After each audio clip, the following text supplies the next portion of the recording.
Josh, there's been a lot of discussion about glide paths, particularly as people are approaching retirement and entering retirement, and how aggressive or conservative the glide path should be. What's your opinion? We would tend to believe that you should be more on the conservative side relative to what we're seeing as the average target date funds out there. You know, you're at the most risk the day you retire. So we think this is the area where you need to start conserving risk and preserving the savings that you've built up. You know, you've had a lifetime of savings going into retirement, and you have the longest amount of time where you need to fund your retirement. So this is a time where there's a lot of point-in-time risk, and as we saw in 2008, retirees are very vulnerable at this period. So that we would suggest that you become much more conservative as you enter into the retirement years. And when we look at glide paths, there's been a discussion of the to versus Right. through, Yeah. and the definition of to really varies. So what is your definition? Would you say it's a certain percent allocation to equity? Well, I think the way the marketplace is defining it is they are saying the two funds are ones that go to retirement and flatline their glide path, and they don't continue to change their asset allocation in retirement, where the through funds continue to change their asset allocation in retirement. I think this to versus through has been, the debate has misnamed and mischaracterized a lot of the strategies, because I think for too long the two funds are labeled as not caring about the retirement years. Like maybe there's an assumption that the two managers think that the individual is going to just take their money out of the plan, and that's why we don't continue to manage their assets in retirement. But we don't think that's true. We think two managers still care very much and understand that participants probably are going to remain in their fund, and they care very much about what that right asset allocation is in retirement. Two managers just believe that it should be more conservative and that it should be flat. There's actually not much of an investment rationale for continuing to slope down in the retirement years. We believe actually a flat glide path makes more sense from an investment standpoint, and we think that asset allocation should be more on the conservative side, something between 30 and 40% in equities. So Mike, thanks for joining us. When you are working with clients and thinking about developing a glide path, what are the different considerations, or how would you even go about constructing a glide path? Well, to me, the most important thing in constructing a glide path is understanding the constituents of the participants themselves.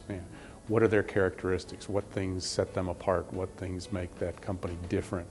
Are their savings rate higher or lower? Do they have different characteristics within different ages? Is there a pension available for a certain set of constituents and not for another? And then the glide path should be built in order to accommodate all of those different characteristics. And when you think of one organization to the next, how different might a glide path be based on their demographics? Well, I think it could be quite different depending upon the age of the company, the age of the average participant in each age group, each age cohort.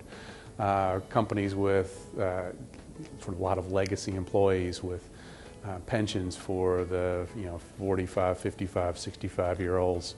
Are going to be very different, something, say, a utility, a bank where there's a lot of lifetime employees, as opposed to something like a high-tech company where the turnover's higher, the tenure's shorter. And each of those things is going to have very different sets of metrics in terms of how the glide path should be constructed. You've said that the demographics can really change the way that the glide path is structured. How different might the glide path be as a participant approaches retirement? Well, let's take sort of two examples of glide paths that would be quite different. Again, you take sort of the high-tech company, companies with participants who tend to have higher turnover, less tenure, not been there 20, 30, 40 years.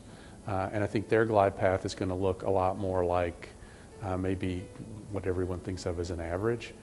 So it's going to tend down to maybe that 40% equity at retirement sort of range, at least the range that I would personally prefer to see. And then on the other hand, you take somebody, an old line manufacturing company, maybe some banks, companies where there's been a good deal of participants who have a long tenure, 20, 30 years, and they have a pension, and the pension is the key characteristic and the key differentiator. In those cases where you've got particularly the older cohort, the 45, 55, 60-year-olds who are looking to retire, the equity allocation, they can afford to have a much higher equity allocation in those characteristics or under those characteristics than the high-tech company, because the pension cares for the bulk of the investor's needs when they retire. The 401k plan is, you can think of it as a supplemental savings plan, and they can afford to take a great deal more risk within that because their ability to fund spending when they retire is covered elsewhere. Okay. And there's been quite a bit of discussion recently about to versus through, whether we're managing a glide path to a retirement date, for instance, 65 years of age, versus through all the way perhaps to mortality date. What's your philosophy? Well, I'm adamantly in the to camp. The through camp gets into ranges and characteristics that I don't believe the average target date fund can accommodate. The target date funds are designed to be generally a one-size-fits-all for a cohort. When you hit retirement, the number and complications of issues that an investor must deal with are just too great for the average target date fund to accommodate. You need to understand things like health issues. Are you healthy or not? Family history, long-lived, short-lived. Issues around how well have you saved for your retirement, how poorly have you saved for your retirement. Do you want to leave money behind? Don't you want to leave money behind? And all those things come into play in generating an appropriate solution for retirement. And again, I'm just adamantly in the to camp, not the through camp. And when we think of the assets going into the glide path to create an optimal glide path, what are the assets that must be there in your opinion? The asset classes that must be in a glide path? The asset classes, should be obviously the standards, U.S. stocks, U.S. bonds, cash, to a limited extent on the cash. And then I think there's absolutely must have international stocks.